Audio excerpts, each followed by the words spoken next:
I am Dr. Ravi Prasad, Head of the Department of Panchakarma, PG Panchakarma, Ayurvedic, BRKR ayurvedic college Hyderabad.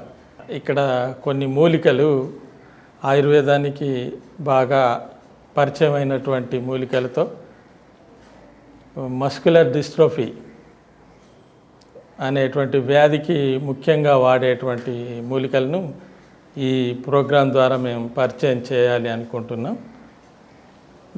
ప్రపంచం భారతదేశంలోని మూలికలను ఎక్కువగా వాడేటువంటి వైద్యం ఒకటి అది ఆయుర్వేదం. దాంతో మనకు ప్రపంచ దేశాలందు మంచి పేరు, ఒక కరెక్ట్ ట్రీట్మెంట్, పర్ఫెక్ట్ ట్రీట్మెంట్ ఇచ్చేటువంటి వైద్యానికి సంబంధించిన మేము వైద్యులం ఈ వ్యాధి యొక్క నివారణార్థం ఈ వాడేటువంటి మూలికలను ఈ కార్యక్రమం ద్వారా పరిచయం చేస్తున్నాం. వీటిని ఒక్కొక్కటిగా పరిచయం చేయటం జరుగుతుంది. ఇది కాకర ఆకులు, తర్వాత ఇది మారేడు బెరడు, తులసి, కృష్ణ తులసి, శ్వేత తులసి, ఇది వేప, ఇది అర్క జిల్లేడు యొక్క వేర్లు, ఇది పల్లేరు కాయలు అంటారు, పల్లేరు వేళ్ళు, తర్వాత పుట్టమట్టి, వల్మీక. ఆయుర్వేదంలో ముఖ్యంగా లేపాలు అనేటువంటి పైన పూతలతో కూడా శరీరంలో ఉండేటువంటి వ్యాధులను తగ్గించేటువంటి పద్ధతి ఒకటి ఉంది. దాంట్లో ఉపయోగించుకోవడానికి దీన్ని మేము ముఖ్యంగా వాడుతుంటాము.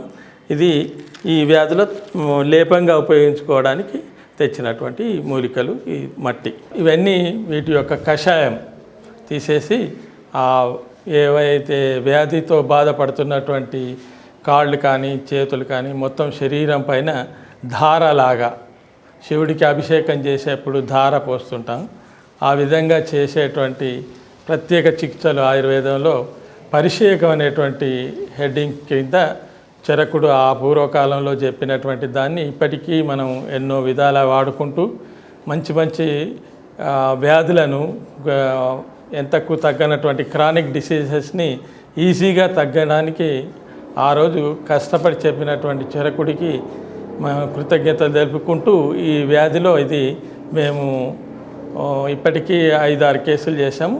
దీంతో ఇది నా 10వ కేసు అనుకోండి దరిదాపుగా. దీన్ని మనం ఈ పరిచయ కార్యక్రమంలో చూపించాము. నెక్స్ట్ దీని యొక్క ప్రాక్టికల్ నెక్స్ట్ షెడ్యూల్లో చూపించుతాం.